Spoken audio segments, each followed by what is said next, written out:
What's up? Welcome back for another edition of Live from Redhook here at the Function House. And tonight, I'm honored to welcome the legendary DJ to the show, Mr. Angel Moraes. Thank you, guys. Welcome to the show. Welcome. Thank you for having me. Glad to be here. It's great that you flew in just for the Function House. That's awesome. I flew in just for this. Use this as well. Okay. So, So what's up, man? Good. A little jet lagged. To be Yeah? honest with you. Yeah. I took a nap today, and when I woke up, my eyes were so heavy. I'm like, oh my god.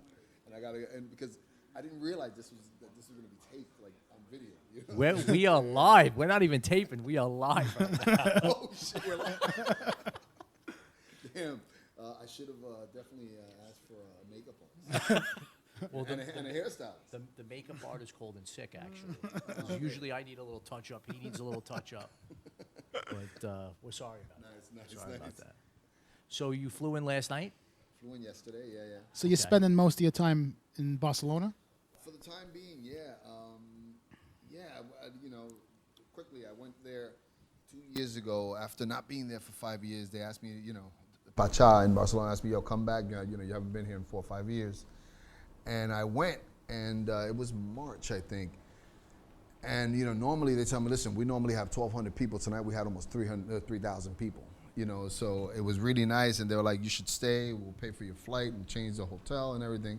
Let's talk about something for the summer. So then about a week passed, and I was like, yo, guys, I can't stay here long. If anything, I got to get back and see if we can get something going in Brooklyn.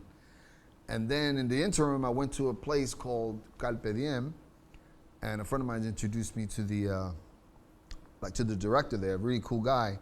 And the guy was like, yo, you don't have to introduce me to this guy. I used to follow him in Ibiza, man. And then he's like, bro, but you played last week. What are you still doing here? I'm like, well, Pacha wants to offer me a residency for the summer. He's like, no. Monday, I'm taking you to lunch, and you're staying here with me. Just like that. And that was it. I'm like, really? Yeah. So, and he made me a really, really nice offer. And I've been going to Barcelona for 21 years now, and I got great friends, and it's such a wonderful city. It's like Brooklyn, but the first language is Spanish. Okay. You know what I mean? Yeah. But it's got a lot of charm, man. It's very vibrant. There's a lot happening there. I mean, you'd be surprised how many DJs internationally live there. I was shocked. Ali from Deep Dish lives in Barcelona. Marcel Plex lives in Barcelona. Martin Bucher. I mean, there's a whole bunch of guys that are just. Well, I know Roger Sanchez. I think he was out there for the summer. Yeah. This past summer he was out there because we did a show back in September, and he was telling us about how he was out in. Yeah, it's just I mean, it's got especially if you're a foodie like me, it's I mean, Like crazy, but like us, Yeah. it's crazy, I mean, it's just a very viral. Seth is moving out there soon. Okay. So it's it's just, I think it definitely has the possibility of being the new dance music hub in Europe. 'Cause for a long time, the Brits, had that on lock. Sure. And London, was just as vibrant as New York. And Ibiza was the place in Spain, right? Yeah. Well, Ibiza is not really the place for real underground anymore, and I don't want to, I don't want to say that too loud, and I think most people would know what I'm talking about. Okay. I mean, it's still Ibiza, obviously. The Now, magic of the island hasn't left. Why do you think that is? Is it because the I whole think money. music yeah. It got I think too money, commercialized. I think people just got carried away with, how far can we take it? I mean, I'm not, anybody who knows me well will tell you I'm not a cheap person. I'm the first one that if we go out, let's all drink or whatever. But paying 28 euros for a vodka Red Bull, Yeah, that's crazy. I mean, come on, man. And that's a normal price in the club. Wow. That's a lot of money, because the normal, normal people, that still work for $500-600 a week or whatever, that's a little of money, steep for yeah. them to pay, So, and people who support real underground are not bottle poppers, Bottle poppers, these people have no idea who's behind the turntables. The people who really support the underground, and I used to be one of those kids, these people don't have very much money on a weekly basis. They have just that much, which was, so you got to try, and Ibiza used to be like that. Ibiza used to be a great balance of, a billionaire partying with a street sweeper, and nobody was the wiser. And that's what made it cool. Now, there's a real segregation in the East Side, so to speak. Same thing happened here in New York, and and unfortunately, the commercialism, I think, of dance music, which has its really good points, but I think it's done more. I think it's destroyed more than what it's created, depending on how you look at it. Well, I think it's become so much more. I mean, everything's always a business, right? Right. But now it's become like tenfold. Because Yeah, but this is the everybody's thing, trying to maximize off the dollar of the whole dance music craze, right? The problem is that when something that should be done from a creative standpoint is so available to everybody, you get things that are like, it's the same thing that's happened with music production today. It's so available now to anybody. It's saturated. Exactly that. That the quality. When you do have something of quality, the chances of it getting the attention it needs, it just falls through the cracks. Well, we talk about it all the time, how like it's very hard for a new record to come out now and become that classic record. It's extremely hard. It's like Extremely hard. it's just not happening anymore, Yeah. which is sad because like that used to be like there are some records that never get dated that go back 10, 15, 20 years ago that you're still going to drop in a club, and you hear the sound and you love it, but you're just not finding that Now anymore. records, I No. feel, they're just forgotten about after 3 or 4 months. Yeah, well, and in my opinion, another problem with this is the how the resident DJ became extinct. Yes. Because the problem is when you go to a club now, because every week there's somebody different. So if like let's say we went out tonight and we heard this track that we looked at each other and we're like, yo, what the hell was that? Chances are we're not going to hear it again because Right. that DJ's gone. Yep, exactly. That's the problem. Before, when you had the resident DJ, you're like, you stand online for an hour and wait to pay the $20, yo. As long as he plays that record tonight, man. That's what it was that all fucking about. record, that's what it was all about. That and one record can make the whole night. Yes, and it was okay for the DJ to play a record every week. That's right. You know what I'm saying? Like, it I'll wasn't- do you one better. It was okay for the DJ to play that one record 3 or 4 times a night. Yes. The 4th time he played it, people just went bananas. They're climbing up the walls, That doesn't exist anymore. Doesn't exist anymore. And that's a problem, and I think it's because people just got so caught up with the whole grass is greener type of thing. There's amazing talent. There's very few parties that go on in New York City that have like that same crowd every week. New York City is like a tourist trap. So as the DJ's changing, the people are changing in these nightclubs. They're filtering in and out. It's not a steady crowd that comes to that one place every week. For sure, no. The problem also is the financial aspect. Back when we had the great clubs of New York of yesteryear, the rents weren't as crazy as they were. Right. Nothing was as crazy. So you were able to cultivate that I say art. this all the time about the rents. Yeah, because who has time to cultivate a really cool club when your rent is $70,000? The other thing too is that some of the promoters that used to throw these parties in Manhattan, they no longer get the door deals or able to throw those parties in these clubs. They're now being hired by the club owners and getting paid a salary, right? So that's why you're seeing a lot of these club promoters, they're coming to Brooklyn. Right, and right. they're throwing these warehouse parties Right. so that they could actually bring their crowds and be profitable as promoters. Right, You know right, what I'm right. saying? That's what's Right. happening too.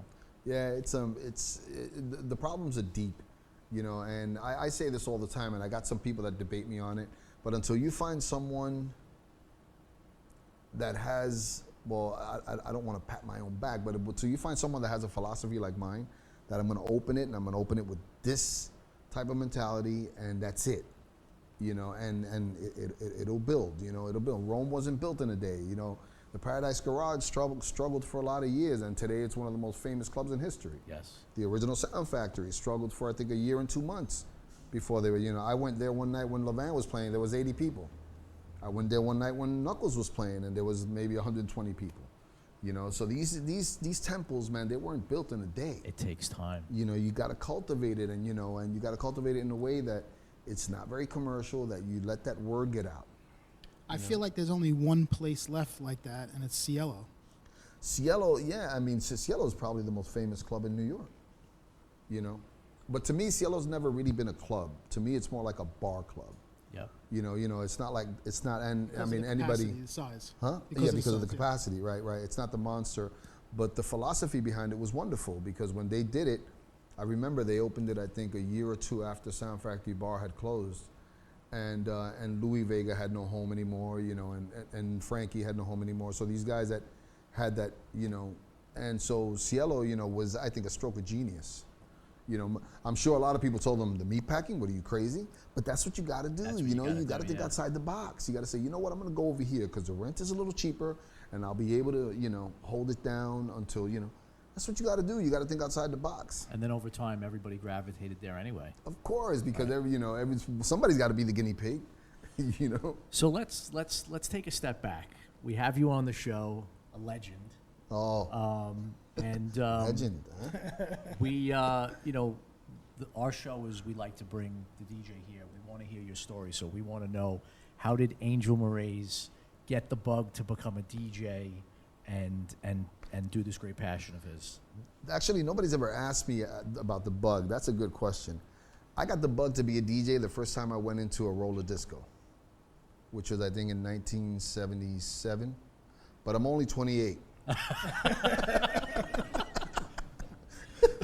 Yeah.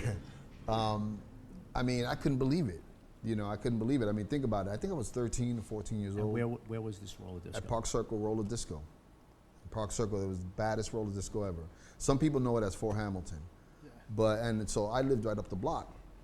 My cousin told me one day, yo, man, I'm gonna take you somewhere, And that was here in Brooklyn? Yeah, here in Brooklyn. Fort Hamilton Parkway, right? Fort Hamilton Parkway. Yeah. Yeah, you know the entrance to Fort Hamilton Parkway? Yes. Just before, when you look to the left, there's a big beige building. Yes. That was the most famous roller disco in New York. I think I know what you're talking about. Yeah. I mean, Who was playing that and there? Empire Roller Dome. Who was playing there? There was a guy named Tony that used to play there, and then there was Victor and his sister. And Victor's still around, and he still plays music, and very, very good. And Victor and his sister Belinda, which is the first time I saw a woman, DJing, and she was badass, man. This girl was bad, and it was amazing to me to see, 2,000 people, just bouncing to the same music. It's like, wow, and the crazy line outside, it was crazy. This is like something you did every week, right? I did it twice a week, actually. I go shoveling in the winter, to get money, because my mom didn't have a lot of money. Go shoveling, driveways, let's go raise some money, man. We got to go skating. So you were born and raised right here in Park Slope? Right here in Park Slope. I was born in Kings County, actually. Wow. Yeah. Brooklynite. Brooklyn, baby. Brooklyn all the way. We are and we always will be the most badasses. That's what I say, right? That's what I say. Fucking right. When it comes to music, we created the block parties. A lot of people don't know this, like we created that thing of like, yo, let's open the light post and grab the electricity and then let's borrow speakers from everybody in the block. The Bronx will actually probably debate us on that, though. I don't know, man. I'll debate Louis anytime. Now, you know what? It was probably the whole coming of age for all of us, but I remember you used to go to the police precinct, you pay $10 for a permit, and you could shut down the street, the next day. The moms would be baking cakes and stuff like that. Yeah. Oh my God. It's not that easy anymore. Yeah. So the roller disco gave you the bug. The roller disco. When did it start becoming A business. like real for you? Real. Like when you started getting, like you started playing in actual places, or like what was your first like club gig where you played? Well, let me take you a little bit back. When it became real for me was the first time that I knew, I want to do this for a living. Was the first time that I stood online for Jelly Bean's Funhouse. Okay. And I remember standing online, and all of a sudden those emergency doors started shaking, and I remember, man, perfectly. It was Eddie Grant's "Walking on Sunshine," that bass, and it's what the fuck do they got in there, man? And my friend who's introducing me, he's like this. He's like, you watch and see. And it's the first time I saw, Richard Long Stacks and the whole thing. I was like, oh shit, somebody went crazy. And then I remember about 6 months later, I met this girl, started dating this girl, and all her friends were gay.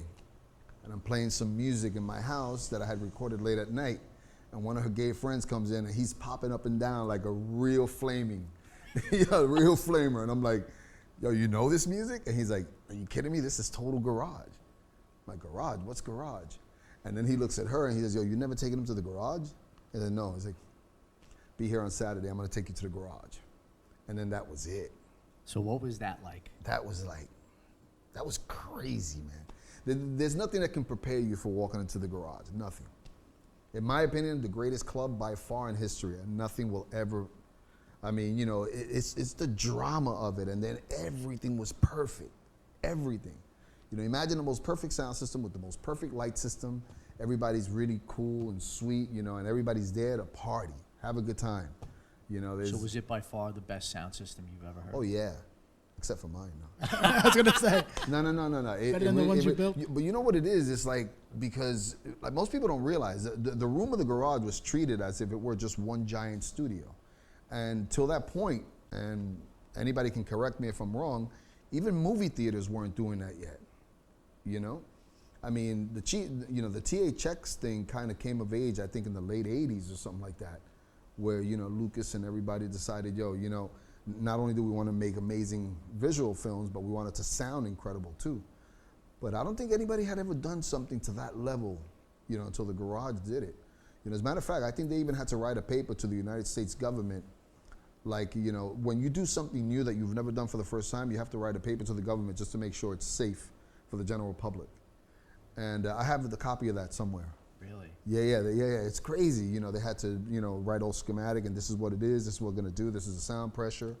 And, you know, because when you go to the garage, you feel the walls, and the walls felt like they were 4-inch deep padded, everything. So, you know, to have 6 of those stacks in there, the pressure that created, the floor used to sink to the beat of the music, man. It was intense. So did you have your Paradise Garage card?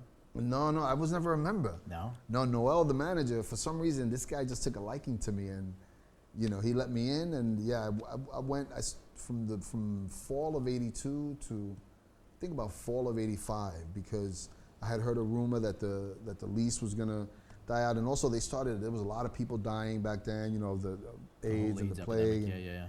And they were letting a lot of people that, in my mind, weren't really, you know, the core crowd of the garage, and so everything was changing. So I stopped going about a year before they closed. So the Paradise Garage, big inspiration in Huge. It was, I think, you know, that, and also Larry's philosophy. You know, like Larry had a way of introducing you to music, which I've never seen before, except for maybe Junior. You know, in my mind, Larry and Junior are the greatest DJs that ever walked the earth. I mean, I could probably mention another 4 or 5 guys, you know, that I think they're crazy geniuses at what they do. You know, Louis being one of them, Frankie, Morales, Humphreys. You know, I'm talking about the New York guys because that's what I know. But Larry had a way of, I mean, because Larry couldn't mix for shit. That's what everybody said. I mean, Larry was a train wrecker from hell. And on a system like that, sometimes it would piss people off too, like, okay, we'll wait. We'll wait. But then the record that came in was like, that's exactly what you wanted to hear at the exact moment too. So I don't know if he was just so in tuned, you know, to everybody, you know, it's crazy. Well, programming is like 90% of it. Right? Well, back then, yeah. Now today it's a little more technical, but back then, you know, he just had this, you know, Larry could listen to an album and he would introduce you to the record where if you bought the same album, it would be the last record you'd be listening to. But then you'd go to a garage and hear it on that system, and he had a way of shoving it down your throat that then you went out and, I gotta find that album. I gotta play that cut off the, you know, you wanted to be like Larry, you know? Yeah, it was crazy. It was really cool. Really cool. I'm sorry. When did you start playing in the clubs? I didn't get, my first professional gig was actually not even in New York. It was in Portugal. Back in 1993, I think, or 4, or 5 maybe. Yeah, and it was really nerve-wracking because it's the first time I'm playing out professionally and I'm playing for 22,000 people. So how did you get booked for that? That was through DJ Vibe. This is actually a good story too. Somebody in Miami had given me a handkerchief that said Vibe all over it. I think it was probably Maurice Joshua from Chicago. Anyway, but somebody gave me a really cool hanky. So Rob DeStefano from Twisted, you know, he was a big, he was and still is a huge ambassador for the Portuguese dance music scene, and you know, just the Portuguese in general. Portugal. Rob loves Portugal. So he was walking down the street, and I bumped into them, and he was with this DJ Vibe. I didn't know who the fuck he was. No, I don't think at that point anybody did. But and I said, "Oh shit, your name is Vibe." So I took the hanky out of my back pocket and gave it to him. And then a month later, Rob tells me, "Yo, you know that little thing you did in Miami? That little handkerchief? No. Like, what do you? The gesture. Gesture, yeah. Yeah, and I said, yeah. Well, it just earned you your first European gig. And I'm like, what? He's like, yeah, they want you to go to Portugal and play. I'm like, oh, what the fuck? Yeah. So that was really cool. You must have been really excited for that. I was flying, and today me and Vibe are great friends today. Like, yeah. So then it all sparked from that? Yeah, because apparently, the 2 or 3 records I had done till that point were pretty popular in Portugal. So that was that. So how'd you get into producing? Producing, I always wanted to produce, but I always was like, damn, I wonder how is that done? Do you listen to the music on headphones, or do you listen to it live or whatever? And then I was playing for a house party for a friend of mine. It was her birthday, and she was a garage head. And in her mind, the only person that can play those records like Larry was me. Imagine, what a compliment. So she asked me, yo, would you play my birthday party? I said, of course. So she rented this 3-story house in Carroll Gardens. And I played the music, and Victor Simonelli was one of the people invited. So he comes to the DJ area, and he introduces himself, and he says, "Yo, you mind if I look through your music? I love the stuff you're playing." I'm like, "No, sure." So he starts pulling out vinyl. So I'm thinking, well, maybe he wants to play, which is good. Give me a break. I'll go have a drink. So he's like, "Yo, this is me, man. I did all this." I'm like, what? You're Victor Simonelli? It's like this tall, skinny, unassuming Italian dude, made all this soulful music. I'm like, yo, man, I thought you were like a black Italian or something. And Victor loves it when I tell this story, because it's just something I'm like, nah, man, there's no way that because like Victor looks like if Larry Bird was Italian, he's like this tall, unassuming. It's true. And if he sees this, he'll be the first one dying laughing now. So it's like, yo, you did all these records, because he did some badass shit. Yeah. He was, at that point, Victor had, as a producer, more popularity than most guys in New York. Even most of the big guys. He was right up there with Morales and Knuckles at the time. Only he was a little more underground, he'd done some amazing work. So he asked me, yo, have you ever been to the studio? I'm like, no, to a studio. I was like, yo, why don't you come down to the, and I, nah, really? So yeah, he invited, and the studio was down here. It was just off of 9th Street and the overpass. In Gowanus. Yeah, it was in Gowanus, that's it. So I went to the studio, and he said, yo, man, bug out, So I'm like, yeah. So I got on the board, and it's just like, what? So a week later, I called the owner of the studio. I said, yo, can I book some time? And that was it. And I really didn't know what the fuck I was doing, but I figured, yo, I'll get it. Just spend some time there. Yeah, I'll get it. I'll get something out of here for sure. Yeah, and that was it. Wow. That's awesome. So you flew in for, what did you fly in for this time? To be with you guys, man. Besides us. Thank you so much. No, well, the guys at Forward Disco, this dude back here, Chili and Sean, they were gracious enough to invite me to play their party, which I've heard is a wicked party, from Hector Romero. He plays it all the time with them. He's a big ambassador for that party. So I said, sure, why not? So here I am, And I also had to do some other things, so, I said, yeah, man, I did that. I'm looking so forward to playing that party on Saturday, So you're also going out to Montreal, right? Well, then, yeah, that became a bonus, because about a month and a half ago, 2 months ago, the guys from that own Stereo Now, which is the club that I created up in Montreal, they shot me an email. They say, yo, let us know the next time you're in the States, to see if we can, hook up something and get you back into the club. And so I told them, listen, I'm going to be there, for this date. And they said, well, this is great, because we can do that the following Saturday. So it worked out. So when was the last time that you played in Montreal? 5 years ago. Wow. Yeah, 5 years ago. Well, not in Montreal. That was the last time I played Stereo. Yeah, I've played in Montreal, I think, twice since then. Did you used to live out there? Yeah, I lived out there. Funny enough, like when I created Stereo, and for the whole time that I owned it, because I owned it for 5 years, I didn't live in Montreal. And then when I left Stereo, I moved up to Montreal. Really? Yeah. So you Montreal's know a what? great city. Everybody has idiots in them. It's a great city. So you actually designed the club, and you designed the sound system, and you do that now too. You design sound Yeah, I system. designed and built and installed the sound system with the help of a really good friend. His name is Brian Wilson, and he used to work with Richard Long. He used to work with Steve Dash, and he does amazing work. So I told him I was doing this, and the only person that I would trust was him or Steve Dash, and Steve does his own thing. He doesn't really like doing collaborations, which I understand. He's like the Yoda, of sound. It's like, so it's like Luke Skywalker going to Yoda. Yo, you want to work together? I don't think so.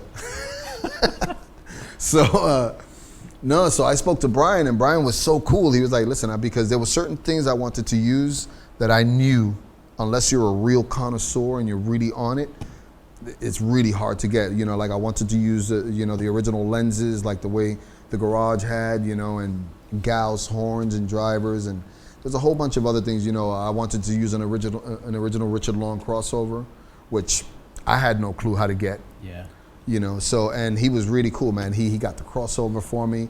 He was able to locate the lenses and the drivers, which I was like, yo, man, you must pull this shit out of your ass. You must have saved it somewhere and shit, because, I was blown away, because at that point, Gauss had been out of business, for maybe 15 years. And he was able to get original Gauss 4000 drivers. Most people won't know what this shit is. That's what the internet's for today, man. You can find anything, right?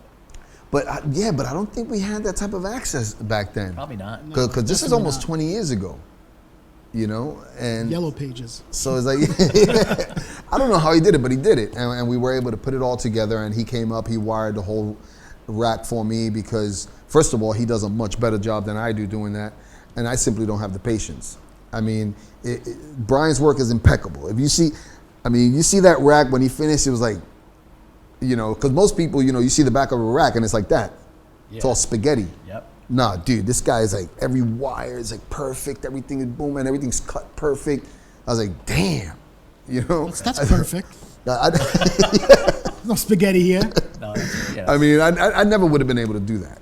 Are you still working with him? Is he working on this new project with you? No, because quite frankly, I couldn't afford it. Because even though he would probably do me a favor and he wouldn't charge me what he's worth, but even that, I just simply couldn't afford it. And also the timeline too, like the way I built the room in Barcelona, I did it like piece by piece, and like when I was sleepy, I'd go sleep, and when I feel like working, I wake up and go to work. And so, it took me about 4 months to do the floor, because I floated the whole floor and everything. And it's not easy, because when you don't float a floor properly, which I learned this the hard way a few years ago, it's a real nightmare, because with the type of pressure that I put into it, it vibrates so much that you can crack your teeth. Really? Yeah.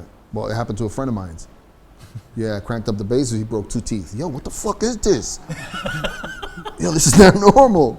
Because you're supposed to do some other shit to the floor, and I skipped that part. It's like, I gotta go to the dentist and spend fucking $3,000 because of your ass. Yeah. So, and so I couldn't bring Brian over. I just simply couldn't afford it. And also, there was no way that I could, what I needed him to do, he would probably come over for 3 or 4 days, and there was no way I could squeeze all that work into 3 or 4 days. But we've been talking about, like I had rented a space here, and I told him, yo, if I get the Brooklyn space, we're definitely doing it together. But that's a whole nother story. I'm not gonna get into that. We'll talk off air about that. Yeah. All right. Well, great. Well, it was an honor to have you on the show. Well, thank you guys, man. This was appreciate fun. you flying all the way in from Barcelona to come to us and do a favor for the Forward Disco guys. I flew the plane myself. So, but we're also looking very forward to hearing you play and giving us a little taste of what you have in store for these next 2 gigs that you're going to be playing at. Very cool. So, thanks for coming down. Can I train wreck? Yeah, of course. Yeah, you're going to be live. You're going to be live. Angel Moraes, we're going to get him on the decks.